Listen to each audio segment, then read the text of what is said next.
Thank you again for coming in such hard times, and I will say this over and over again because I know it's not easy to travel, and especially to a place that you don't know anything about. I mean, this festival. Thank you again for trusting us and for believing in this festival. And I would like to welcome the internationally acclaimed, award-winning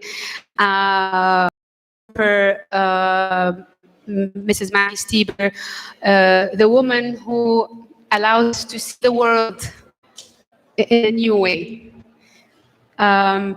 This was the title of your workshop, and this is how I see your work personally, seriously.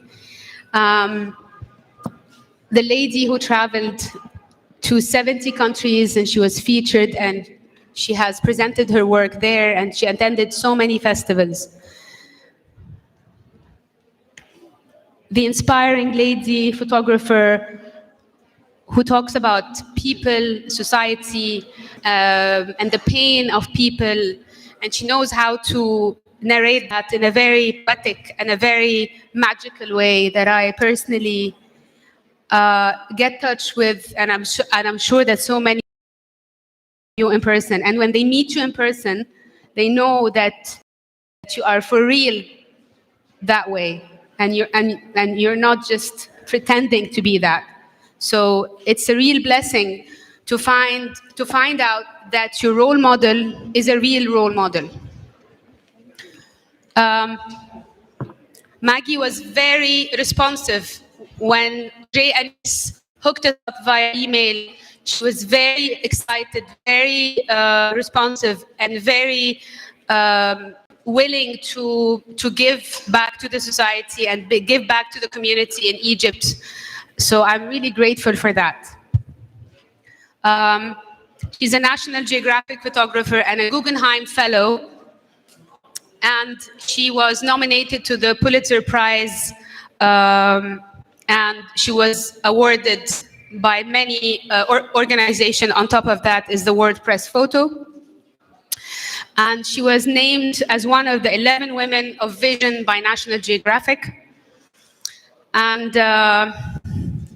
the beautiful surprise that she used to shoot fashion photography. And this was the core of this year's festival, that you get inspired by important photographers, influential photographers who had a career shift or a diverse portfolio, or the ability to cope with change, or just to follow what they want to shoot or what they dream of. So from fashion to war, she is a real icon when it comes to diversity and adaptation. Thank you, Maggie, for being here. And we have the scientist, the photographer, the writer, and the activist, the institution builder, the mentor, the teacher, who has helped lots of photographers and rising photographers in his own hometown, in Bangladesh, who managed to give them international exposure, and to, after teaching them and send them abroad and have exchange programs. And he's a real mentor.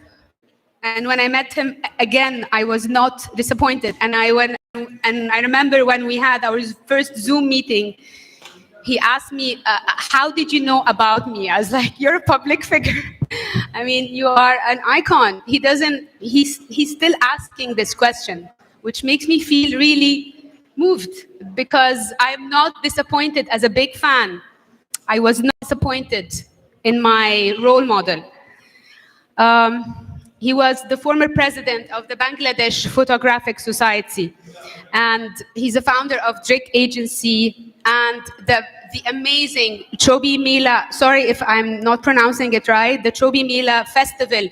It's one of the most important festivals in Asia and maybe in the whole world. I want to greet you and thank you so much for being on stage with us. This is a very casual conversation. I am so humble and I'm so excited to be moderating this.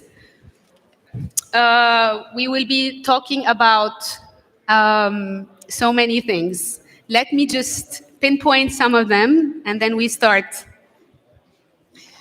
We want to talk about the perspective of the West. We have the hardcore West, but she's not the hardcore West, but she understands what the Western agencies and the Western editors and the Western world thinks, and she's a master at that.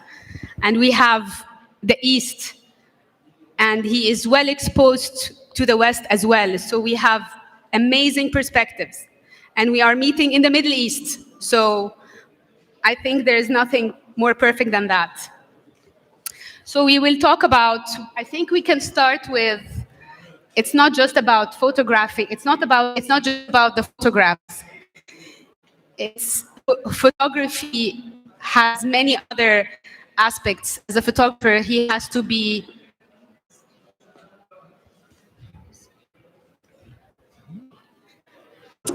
just about the good photography. There are so many other aspects that the photographer should take care of, especially at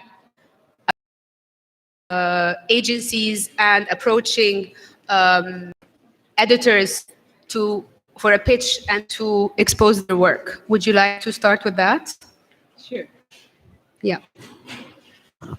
Well, one of the things that we wanted to talk to you about, but it really, you can't, but see, it's like, okay. One of the things we wanted to talk about was we wanted to give you some good advice about how photography has changed. We're sort of at this fork in the road. And also that being a photographer is much more than just taking pictures, that you really have to be interested in things and be interested in doing research and looking at the pictures of other people and becoming informed, which you can do in a variety of ways. But one of the things that when we say that you have to be interested in more things than just taking the picture. You have to be interested in the people that you're photographing, in their stories, and also you have to be interested in, oh, I hate this. Okay. You have to be, I'm going to lower my voice now. This is my morning voice. It's just so loud. You have to really be a student of humanity and of the world. And you have to do the research, but you also have to read and know what's going on in the world. If you want to be a photojournalist, you have to know what's going on locally and in the country that you live in, and then how that might relate to something that's going on, a bigger idea, that you can tie a local story to a bigger idea. You know, for example, climate change. So we show how things are happening in our midst. And then that's something that's going on all over the world. And so those are the sorts of stories, let's say that you want to photograph issues or things that are going on, well, they're usually things that people already photograph a lot. So your job is to find a new way to see it and to photograph it. I'm not sure I'm staying on point here. Well, one of the things I'd like to point out, when we look at this equation, there is generally a hierarchy. You know, if you're being commissioned by, say, the New York Times to photograph something, and you're photographing in a village in Egypt, the person you're photographing is probably the most knowledgeable person. You, being close to that person, is probably the second most knowledgeable person. The picture editor in New York is probably the least knowledgeable about the story. But the power structure is exactly the opposite. The picture editor decides what's going to happen, and the person you photograph has zero say in how that picture is going to be used. So there is this contradiction, and I think one of the things we can do is intervene within that space, because an intelligent picture editor recognizes that he or she is not the most knowledgeable person, but is in a very responsible position. They might well have an idea, someone's given a pitch, based on that, they've given out a story, but they want to be corrected if they're wrong. They don't want to get the story wrong for their audience. So if you are able to give an insight that enriches the story, that informs the audience better, that takes it to a new level, they will actually respond to that. And I can tell from personal experience. In 1991, we had a cyclone, a major cyclone, and Nashi was then the deputy picture editor of the New York Times, contacted us, said, we want to do a story on the cyclone. And they had some pictures. We had those pictures. We said, that's not the story. But to be fair, she said, okay, tell us what the story is. And we said, the story is about the people's resilience, the fact that they're fighting. Cyclones happen all the time in our country. We deal with that. But the fact that we are able to deal with that, the fact that the farmer is replanting seeds, the fact that the fisherman is rebuilding his boats going up there, the fact that the community is working together. And she responded. So we did perhaps the only story on the 91 cyclone which did not have a single body. It was not about death. It was about life. It was about the struggle.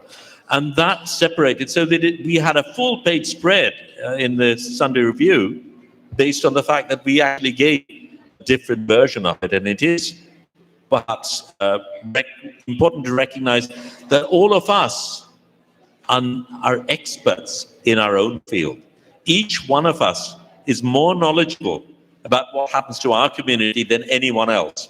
And we can build from that strength. But I would like to just add one little bit, and I'll shut up. One of the things we also forget is that the personal input does matter.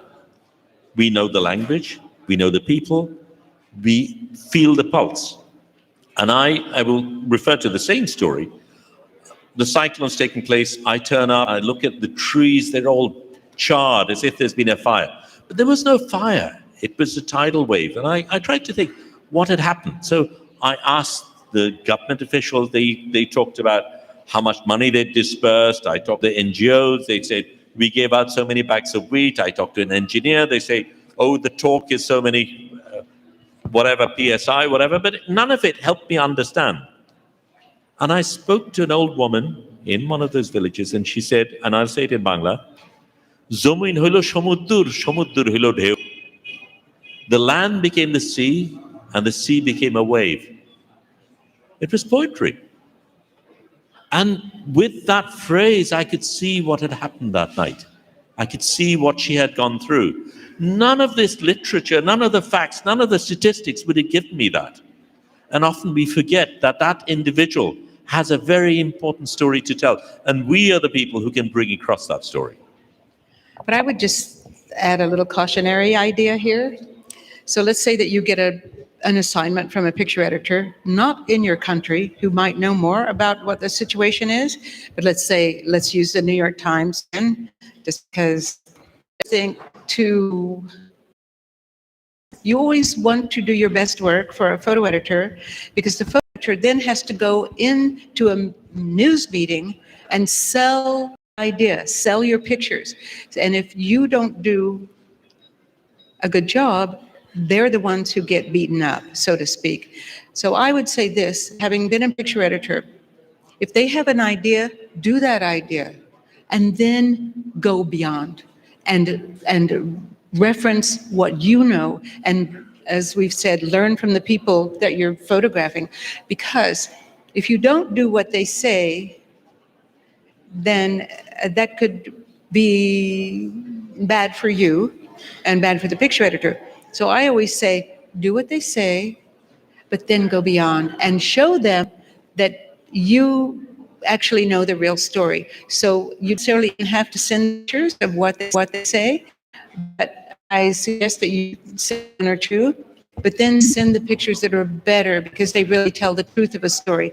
And it's from the point of view. It's not a Western point of view. A photo editor sitting in New York City doesn't know anything unless they have lived in a country. They don't know anything about it. You get to be the storyteller. You get to tell them. But do what they say, and they'll be very impressed, and they'll trust you, because you not only did what they asked, but you went beyond. And I think, oh, where is that? Okay, so where is it? I wanted to tell you this. Right now, because of the past year, because of the pandemic, and because a lot of things that have gone on in the United States, which a lot of demonstrations, and especially Black Lives Matter, American photo editors and writing editors have really changed. They're really trying not to see the world through the eyes of Americans, of the West. And this is a great moment for people like you in a different country. Now, photo editors want to hire photographers in the country where there's something going on.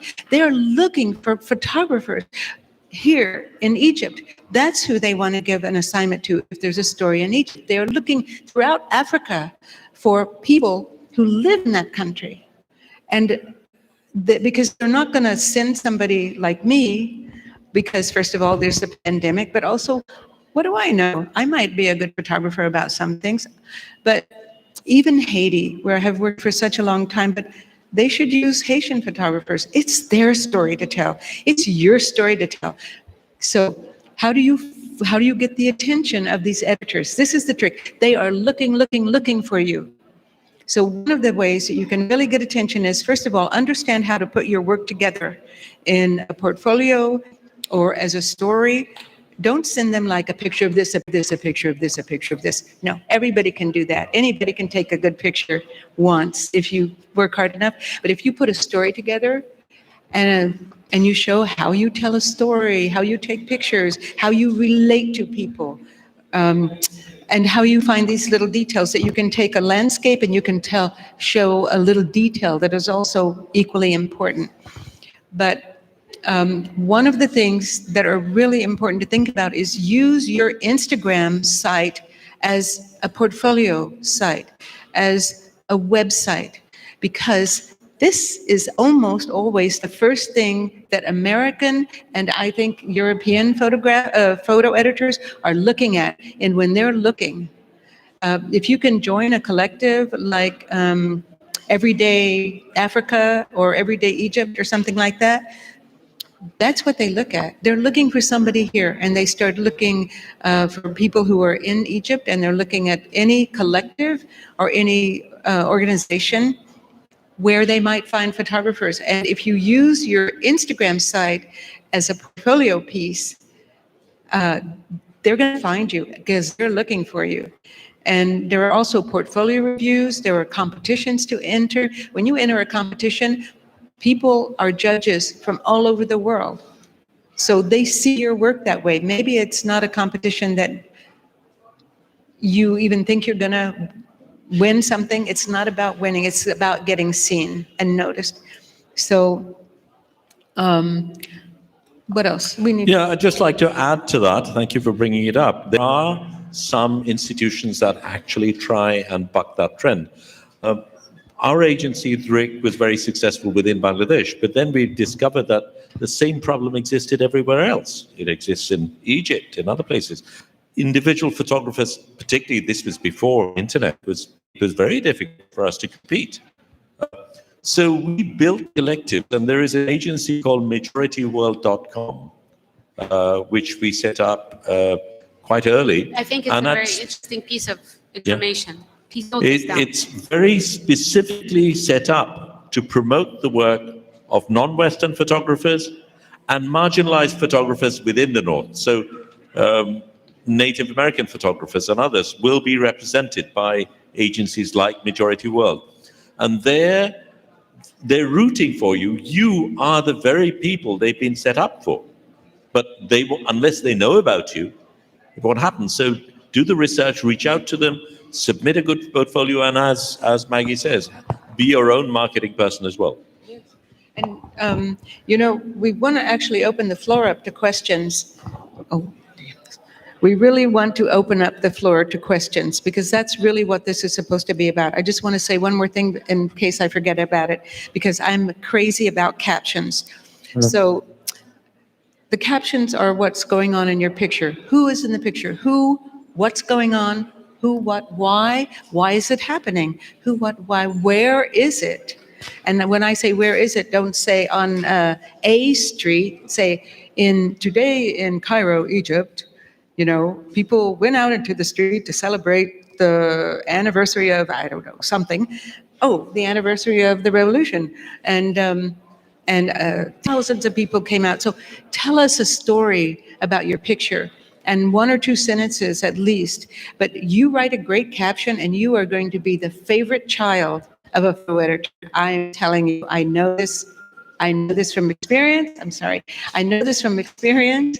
And writing great captions is just as important as taking great pictures, and people will love you for that. And sometimes when the writer doesn't do a great job on the story, they can put your captions together from your pictures and write a little sidebar story, a second story that's much more interesting, and it's there and it's live. So you are the reporter on the scene. So write a great caption, because these are also historic documents. Understand? And one day they could be very, very important, but if you don't write a good caption, we won't know what it's about, and that would be a pity. So should we open the floor? But I do want to take on, it's a very good point. All photographers should also be storytellers, and we need to do that. But there is a very practical thing today. Earlier on in the analog days, when you asked for a picture, you would write off, I want a picture of this, and someone would go through the shelves and look at the slides and tell you if they had it. Today, they will search using keywords. If your captions do not have the words that they're looking for, it does not exist. They will never find your picture. It might be the greatest picture, just perfect for them, but it doesn't have the right words that they're searching with. And therefore, it does not exist. It could be in your computer, but no one else knows about it. But explain what keywords are. In Yeah. case there is... So let's say we have a caption, and within the caption, we give the 5 W's, of course, but we also say it's a man, it's in this place, this is what's happening, all the things. And the way to do it is to think of what word a person would use to look at that picture. Try and identify the word through which a person would look for that picture, and use that word within the data of the picture itself. So a computer with searching will find that picture, because if you don't use that word, even if it's the most appropriate picture, it does not exist. And that's actually a huge loss. I just want to say one more thing before I forget. So you can see foreign newspapers and magazines online. Sometimes you have to subscribe, but maybe there's a way around it. But you need to become the students of the publication you want to work for. And you need to, not just once, but every day or every week, you look at what they're publishing, you become the student. So you know what National Geographic magazine is looking for. So you know what the New York Times is covering. So you know what good pictures look like. And so become a student of the places and the newspapers and the magazines you want to work for, or the websites. There's so many websites that have slideshows, like National Public Radio, which also has National Public Radio International. Oh, anyway, they have a wonderful site online that shows pictures. It's called NPR Picture Show. So everybody has, slide shows on their sites, on their... And how can they reach that? Well, you have to Google, Washington. How can they get featured on that site? Well, first of all, good question. So, first of all, you have to know that it exists. Sorry to interrupt. Please, people who are not attending the talk, you're kindly requested to move to another room. Thank you very much. This is getting very distracting. This is a very important panel. Thank you. Yes, this is for the people who sat through 2 hours of us talking, and they want to know these things. So, so first of all, you have to, look at, you can just Google newspapers in New York, newspapers in London, newspapers, blah, blah, blah. And then you go on to their websites. And if you look around, so you look at online photo coverage, or just, you ask Google a question. So, for example, National Public Radio picture show. So you Google that, it comes up and you can look at it. And then you can always ask Google this question. And sometimes it's answered and sometimes not. Who is the photo editor of National Public Radio photo, what is it? Photo show, picture show. Thank you. You would be surprised. Sometimes the name of the picture editor comes up, and sometimes even the email of the picture editor comes up. And I would suggest this, don't ever send a link, don't send a link in an email, because they will not, it's too dangerous nowadays. So if you have an idea or you want to reach out to them because you have a project, send a paragraph that explains the project. Say, hello, I'm Maggie Steber from Cairo, Egypt, and I have a story on blah, blah, blah, blah, and I would really like to send it to you. I have many more pictures to show, and I can write a little story about it, but I'm just going to send you a sample of my work. So you send 3 pictures from the project, or a very small PDF, but I even say PDFs are not, everybody is very suspicious. And in some companies, they do not allow their editors to click on a link. So don't be clicking on a link. And frankly, if you want to get my attention on Instagram, don't send me a DM, a direct message with a link, because I'm not clicking on a link, because there's too many phishing things. So write to me and tell me what you want. But yeah. Let's let's open hear- it up, I think, yeah. Do we have a Mohammed Mahdi, a a documentary photographer. Ah, There's a mic, Ika. Or you can take this one. No, Take this that's one. fine. We have an Oh. extra mic. we want mic. We want a mic. We Yes. want a mic. And after Mahdi's question, we were going to discuss something Dr. Alam told us about the key decision of being a photographer.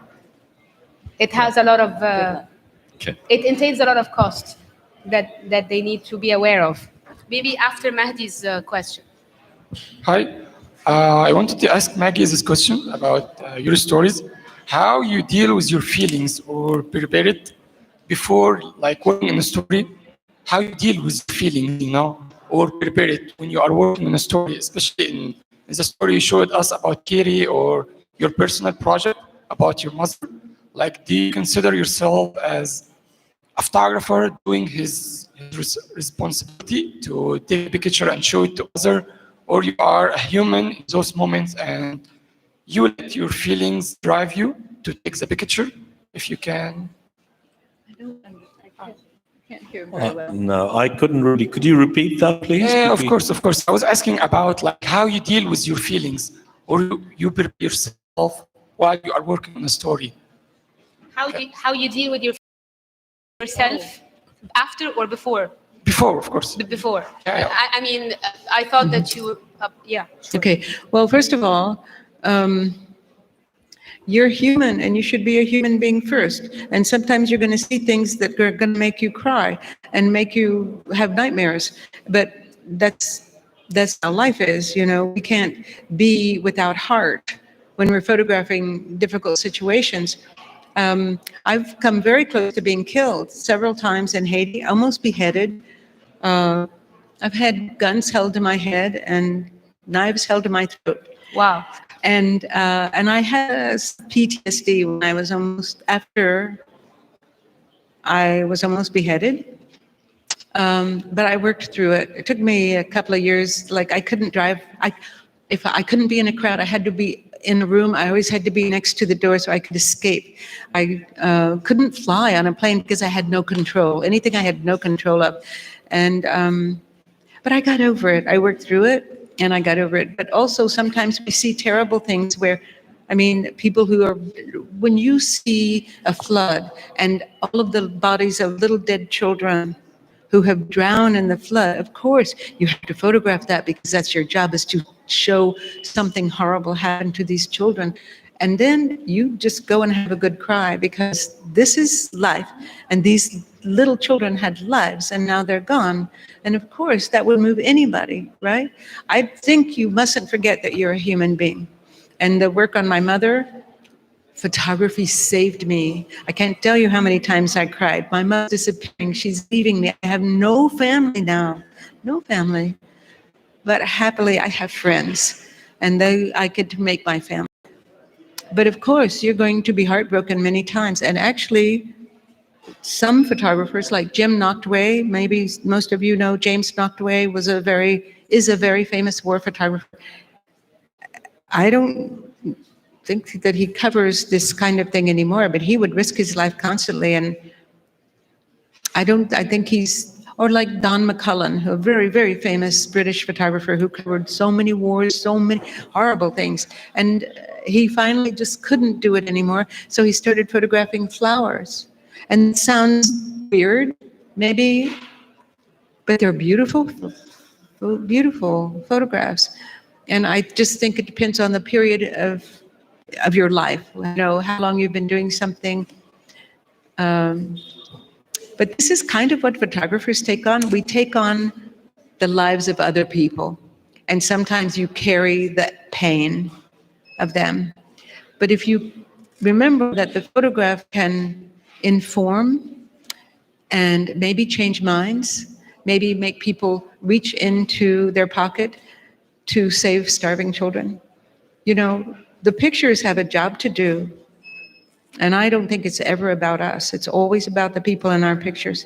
And you have a chance to make somebody take action.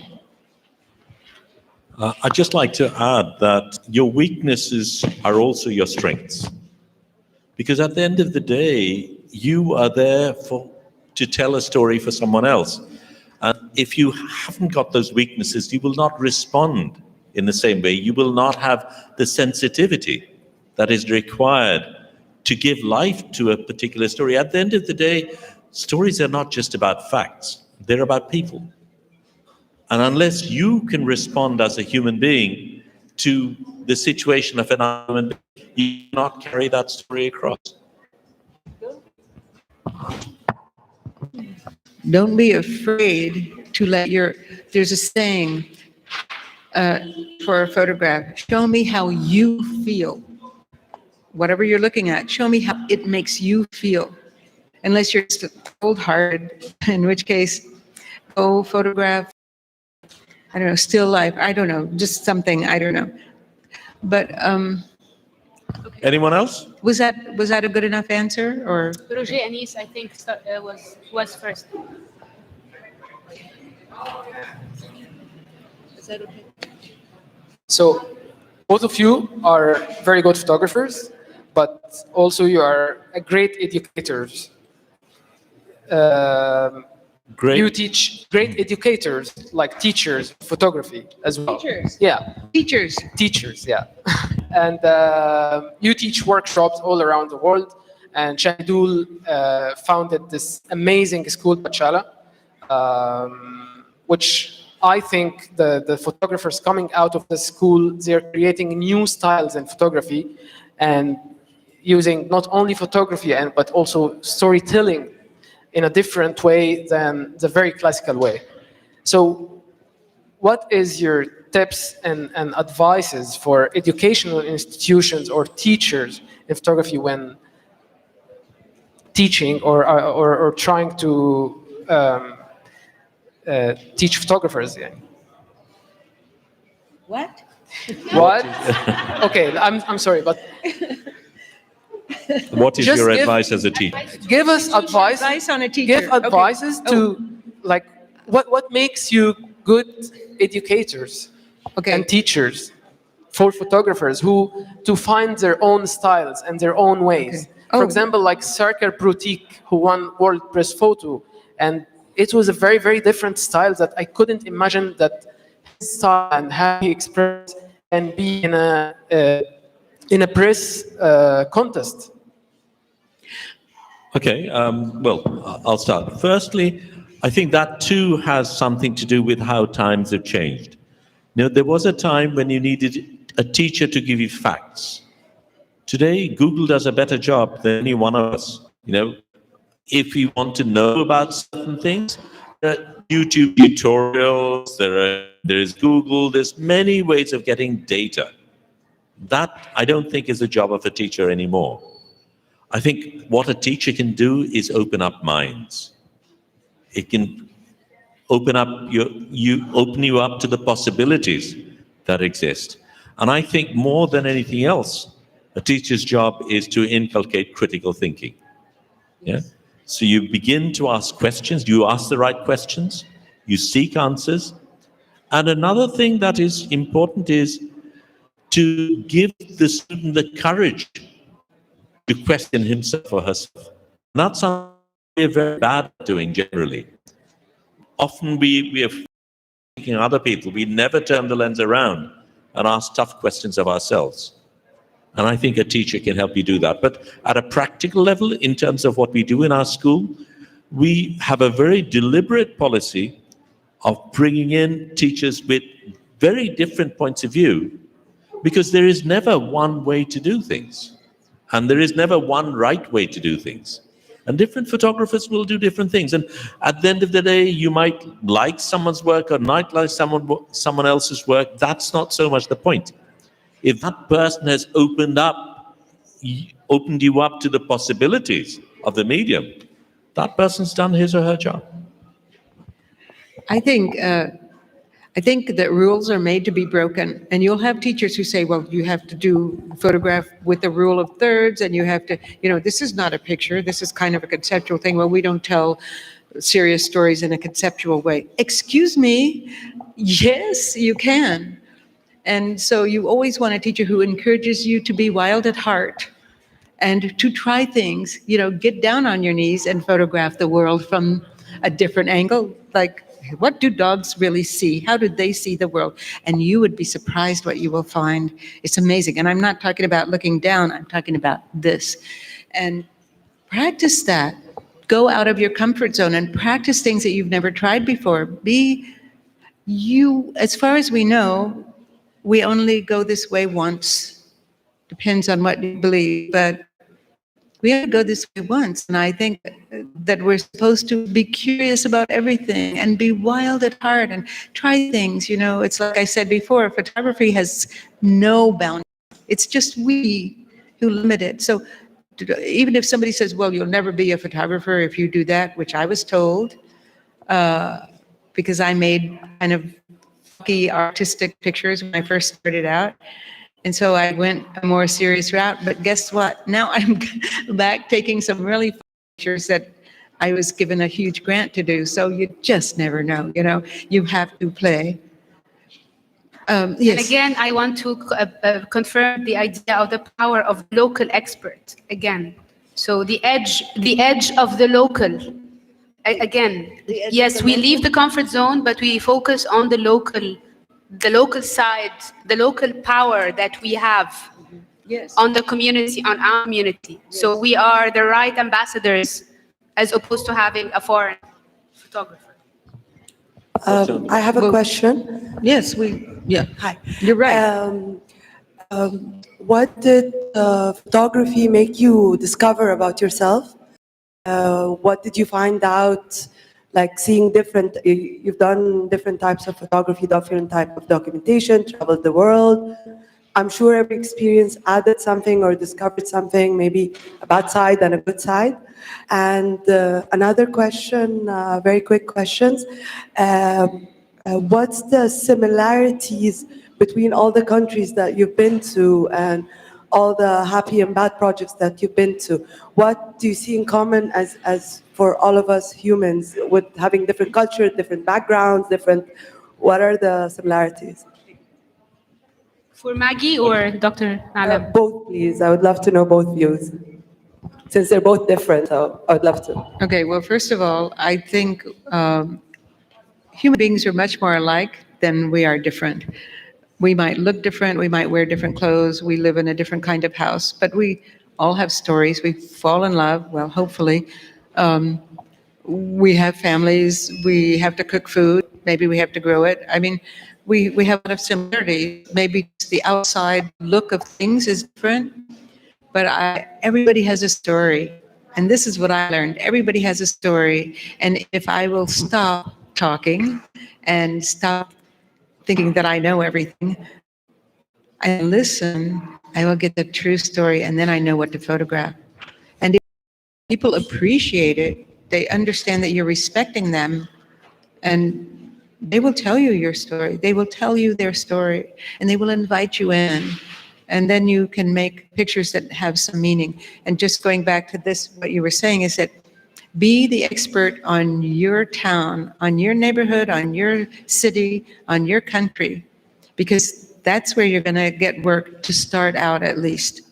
So be the expert. Read, watch the news, even read literature. You know, there's a saying that in literature, in fiction, you actually read the truth about things more than in a news report, because writers can write about things that are horrible, but if they do it as fiction, even it's true, something true that's true, they write about it as a fictional piece, they don't get arrested and thrown in jail. But yeah. Okay, I showed you several pictures today. Not one of my pictures was taken more than 5 kilometers from where I was born. Interesting. Yeah. And I want to challenge this perception. There is an idea that photographers have. It's true. I've worked in 70 countries. But at the end of the day, that is where my work is. And I do other things. Rarely do we recognize that there is a story in our own backyard. And for me, that more than anything else, photography has opened me up to the discovery that the people around me are important, that my backyard has stories, and as Maggie says, everyone has a story. It's whether you're able to bring out that story. But there is something else again, I mean, because Marwa talked about, you know, the photographer far away and the local photographer. One of the strengths of the local photographer is that he or she knows the story before it has broken. The photographer far away becomes big news. It's appeared on television, it's gone there, and then they start getting. I mean, the last time I was in Egypt was just before Tahrir Square. There was no information in the world that would make people realize that something was going to happen. But every photographer that I worked with in here knew something was about to happen. They were the experts. So you can tell a story before it has broken. You have an edge, provided you're listening. And in terms of listening, I'll just end with one little thing. All of us have 2 ears and 1 mouth. You listen more and speak less. Any more questions? Dalia? Dalia in the back. Who else? Oh, sorry. Go ahead. Yeah, sorry. I'll make this quick. On behalf of the audience, thank you so much for coming down here and taking the time and being with us. We really, really appreciate your expertise and experience and the insights that you've been sharing. My question is with regard to tone and voice. What would be your advice or your thoughts to the younger generation that's coming out? How do we find our own personal voice or tone? Because it's very easy to get lost in references. It's very easy to look at the NPR picture show and go, okay, I want to take these exact photos, but then I kind of get lost and I become very shallow in my work. How can I find my voice? Or what can I do to do that? Thank you. Okay, I'll answer it in 2 different ways. I was in Mexico, very close to the Sheraton where I was staying. It was close to my flight, but I decided I would go, and it was a huge mistake because I nearly missed my flight. I went into that show and was completely transfixed. And the idea that someone like Kudelka, who's such an established photographer, can reinvent himself time and time again, and really find other ways, find other vocabularies. And that is true. I mean, photography does not have a single vocabulary. There are many ways of telling the same story. And you need to understand that language and be comfortable in that language. So how do you find that tone? Firstly, I think, be confident but not arrogant. And there is a distinction. But that also comes through doing it, believing in what you do, finding out. But we were also talking about David Burnett the other day. I mean, this photographer who, at this, I mean, he's been doing it, I don't know for how many years, and he's still fresh every day. And I will use a different example. I mean, Maggie's a picture editor, and she perhaps will back me up. When I talk to picture editors, what is it that you're looking for? The first thing always surprises me. Because, you know, we get I might think a story is unique, but probably many other people have done it. And probably it's done the same way, but I'm not aware of it, but someone else somewhere has done it and done it well. So why is my story going to be more important than all the others that are around? Unless I have in some way breathed fresh air into it. Through the way I've approached it, through my analysis of it, through my interpretation of it, through a particular aspect which wasn't perhaps known. And at the end of the day, really, we're not merely competing with others. We're all competing with each other. And unless you can be different, it's not going to work. And one thing I tell my photographers is, if you're in a position, taking a picture, ask yourself that question: what is it that I'm bringing to this situation that goes beyond what another good photographer standing in that place would have done? Because there are lots of good photographers all standing there. Unless your work somehow takes it beyond what everyone else is doing, your work will not succeed. I think also, if you want to have your own voice, photograph what you care about and really invest. And it doesn't have to be, again, you don't have to fly somewhere or go to the ends of the earth to find that. What moves you? What are you interested in? And then do something about that. And like I did a story once, there was a lady who lived down the block. She was 100 years old. She lived by herself, and every day she would bake a pie so she wouldn't forget how to. And then she would give the pies to the neighbors. And so I discovered this lady, and I did a really sweet little story, because one day I'll be 100 years old, but I can't bake, but maybe I'll learn. But anyway, but I thought that was a sweet story because it was about somebody who was determined to hold on to what she had, that nobody could take that from her. And she was determined to do something that would make her get up again tomorrow, because you have to have some purpose in life. So even if it's just baking a pie. So these are universal themes. But photograph what moves you, what interests you. And also, you have to take a lot of pictures, and not the same picture 50 times because you're going like that, but move around and get up on things while you're still young enough to get up on things. Climb a tree and look at it, lay down on the ground and look at things, because the more angles you try in storytelling, also you might start to see something, your voice. And I think you have to photograph voice. And I think you have to photograph to find your voice. You have to photograph what's something that interests you, what moves you, what means something to you, what are you interested in? Yeah. I don't know if that answers, but Okay. This One more lady. question. Yeah. Tell you.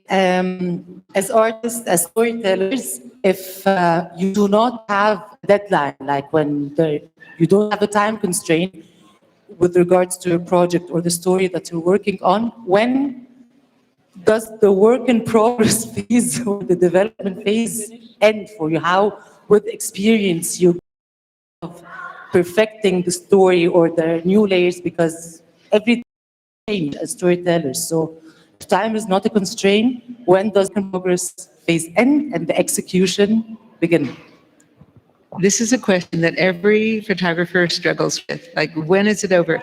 It's not like when you have a baby and, after 9 months it pops out and you say, okay, I made that. But it's hard. And I mean, I'm still working in Haiti. After 30 years, I've published a book. That doesn't mean I have to stop, but it was hard. Is this really ready to be a book? You know, and does this mean I can't work there anymore? But it is hard to know when it's done. It's really hard to know. I don't know how. I don't know how you know. You just know innately, maybe. There are two you have answers. I mean, Qin Chang gave a very interesting answer at Patshala. He came over and he was asked the same question. As Maggie says, we're always asked this question. And Qin Chang had a very nice answer. He says, you know, when you go to the toilet, at one stage, you know it's done. And you have to listen. You know, you're told, your body tells you it's done. And as a photographer, you need to learn that language. But I don't want to be facetious. I think there is another aspect to it. There are stories that are not done, in the sense that there are stories that are never ending. I mean, I've been working on migration for, 30 years? I've been looking at the struggle for democracy for 30 years. I continue to do it. But there are stories within stories. Those stories might have ended, but the big story continues. I mean, there's issues. For you, what is happening in Egypt in terms of your political struggles is perhaps an ongoing thing that does not have a finite end. There might be chapters within it which have closed and could be published and could be sent out. So you can package them in those ways. And there are other types of stories which are very finite. You know, what happens to a person in one's life, a career, those are things. But there are many open-ended stories as well. And it's worthwhile recognizing that there are stories within stories. And there might well be a story that you revisit over time. And there's nothing wrong with that. But the practical consideration, of course, is that you want to get it published. You want to get paid for it. You want other people to see it. For that purpose, you then need to look at the method of dissemination. If it's a particular publication, study the publication well enough to know, A, how many pictures you have, what time frame is, and link it. There are media pairs. I mean, right now, I am looking at the fact that on the 26th of March, it will be the 50th independence anniversary of the birth of Bangladesh. Now, that's an important situation. The story might not end, but I know that that's the peg. I have to get on. Therefore, I need to ensure that I gather a story that I can give to the publisher, that I can give to the picture editor, so he and she can get it prepared in order to get the 26th of March 2021 issue. And that is a hard line, which I may well have lost if I've continued to do it. So there are multiple aspects to it, and I think all of that is valid. And I think it depends on if you mean to do an exhibition with the work or make a book. And I think if you start to go back and photograph the same things again and again and again, that's okay if you're trying to get a better picture of a situation. But when you're just repeating the same thing, maybe that's a signal that book, it doesn't mean that you have to stop. You might do chapter 2 of something. You could maybe, if you're interested in, you could do book 1, book 2, book 3, or chapters like he says. So it depends on what it is. I also think this, and so if you've been working on a project for a long, long time, even though it's maybe it costs a little bit of money, make prints, make small prints, because I don't know how anybody can look at things on a computer and make that much sense of it.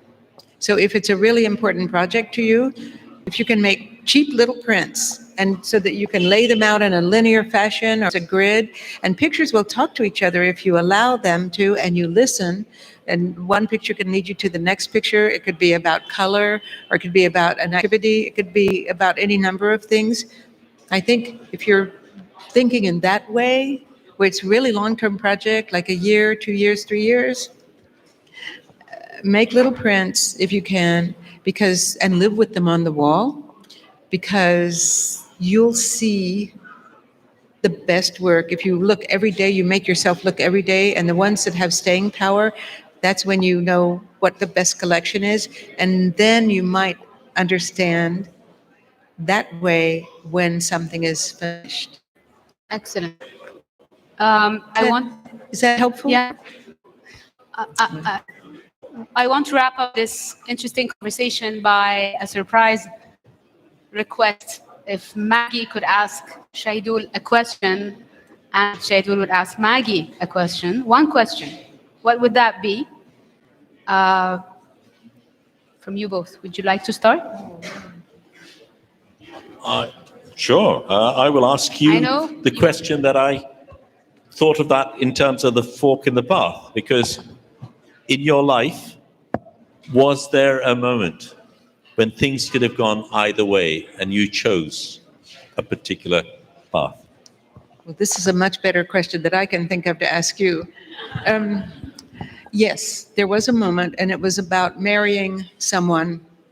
I'm not married. I've never been married. I've lived with two men, one for 28 years, another one for 2 years.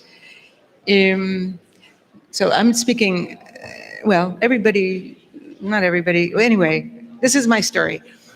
I really wanted to be a photographer, and I realized if I married this particular person who I was very much in love with, that I would not be a photographer, that he was the kind of person who wanted a family, wanted a wife at home. It's not how my mother raised me. My mother raised me to go out and be in the world. And she taught me how to work in a man's world without losing my femininity. She was brilliant because she worked in science, and that's a man's world even now. So I really learned a lot from my mother. But she once said, you know, if you don't want to get married and have children, you don't have to. You don't have to do that. But when you're in love with somebody, of course, you have all these fantasies and dreams about how life can be. But life is hard, and raising children is very difficult. It's hard work for you women who have had children. You are the bravest women in the world as far as I'm concerned. But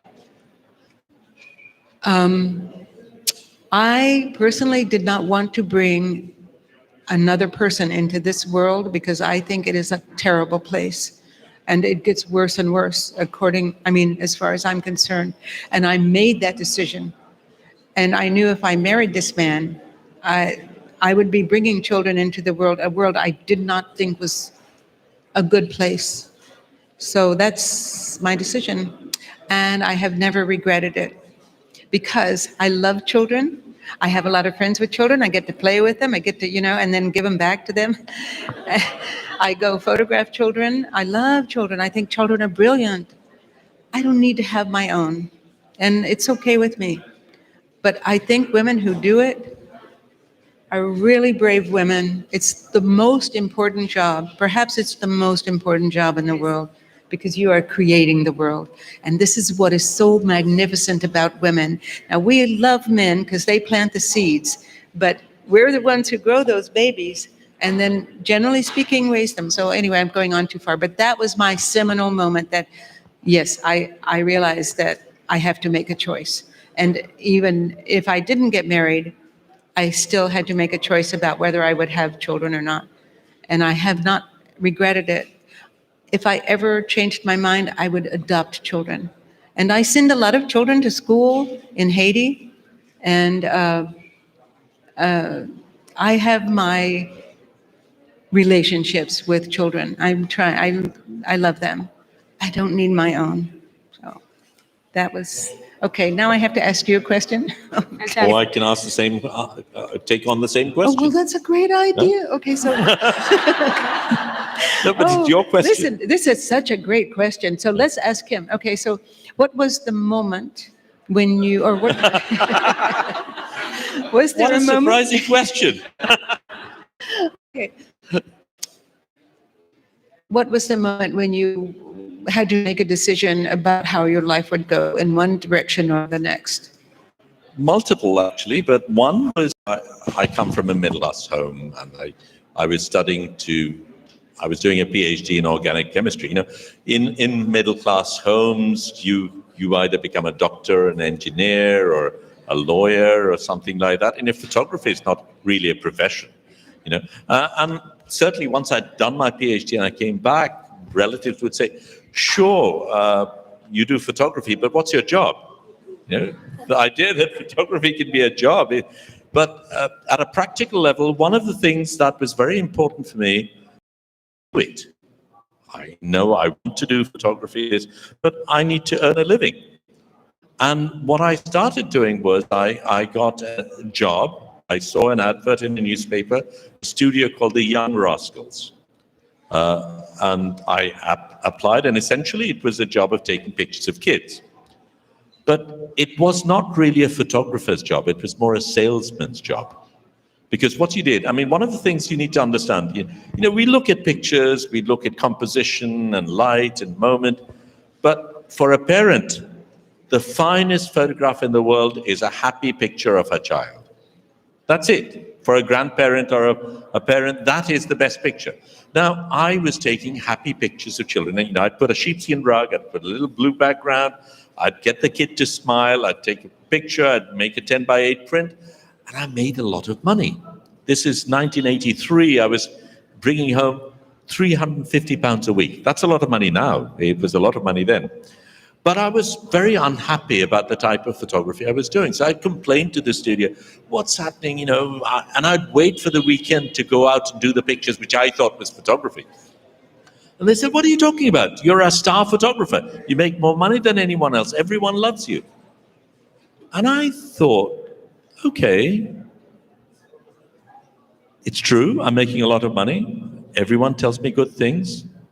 It's so easy to start believing I'm doing good photography because I'm in a zone of comfort. I've got the money, I've got the fame, people say nice things, and it's so easy at a time like that.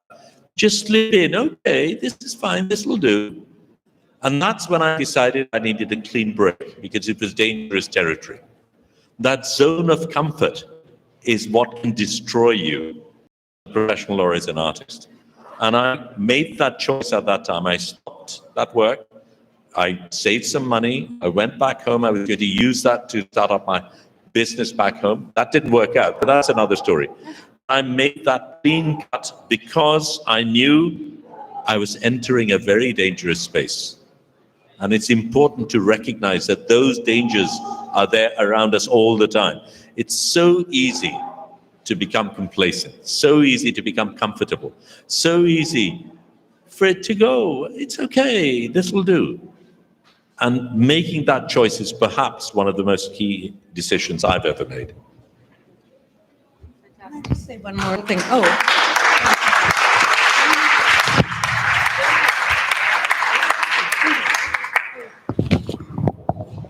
I just want to say this. It's scary to be a photographer. You don't know, some months you might get no work. And this is why you always have to be very active in seeing what's going on or always creating something new and surprising. So even if it's not related to the news or a story or an issue, maybe you're making something else. And also, I always suggest to people that even if you want to be a documentary photographer, create a portrait style. Because every publication needs portraits. And if you can come up with a certain style, a certain look, a certain lighting, it becomes your signature. So I used to get a lot of work from business magazines to do portraits because those photo editors knew I was working in Haiti and they wanted to support that work. The magazine wasn't interested in Haiti, so they would give me work to support what mattered to me. And it was portraits of businessmen. And so just to get started, because every magazine, every publication needs portraits. Photograph your friends and try to develop a portrait style that you don't have to do for the rest of your life, but it will carry you through those skinny months where you're maybe not getting work. And so you have to it's a business, you know, photography is a business if you're going to make it. You have to make a living. You have to make a living. Yeah. So don't be afraid to try things that will get you to the point where you can do your own work. And yeah. That's fantastic.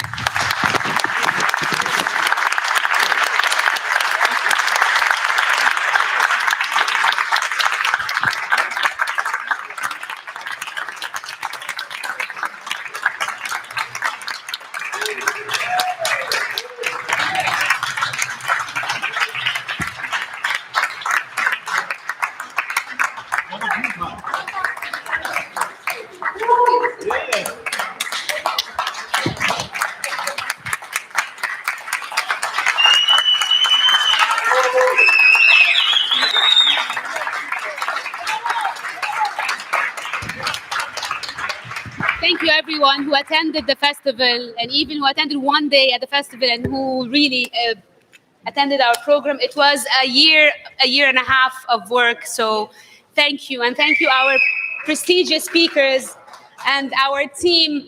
We still have, before you go, we still have one surprise talk, but we will have a networking day in a bit. But I still want to thank my team because there's no other chance for me now to thank them all. Yeah. Eh? Yeah. Yes. And I will introduce and I will thank my team one by one after Rami's talk. But now, again, I want to thank Maggie Steber again and Dr. Shahidul for the very precious visit and not for shifting this talk to online, not for having it virtually, having it in person. Thank you again. Guys, please don't leave because the topic is very interesting. It's about labeling and diversity. So please, we would like to thank Rami, the one who did the online streaming, has been working here, and we would really like you to get to know him better. Rami.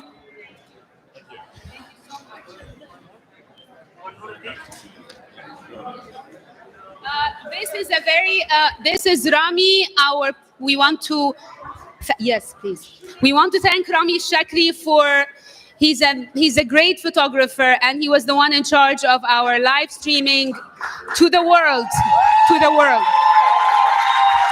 Not just in the Arab world, actually to the world. Rami. It was directed, yes.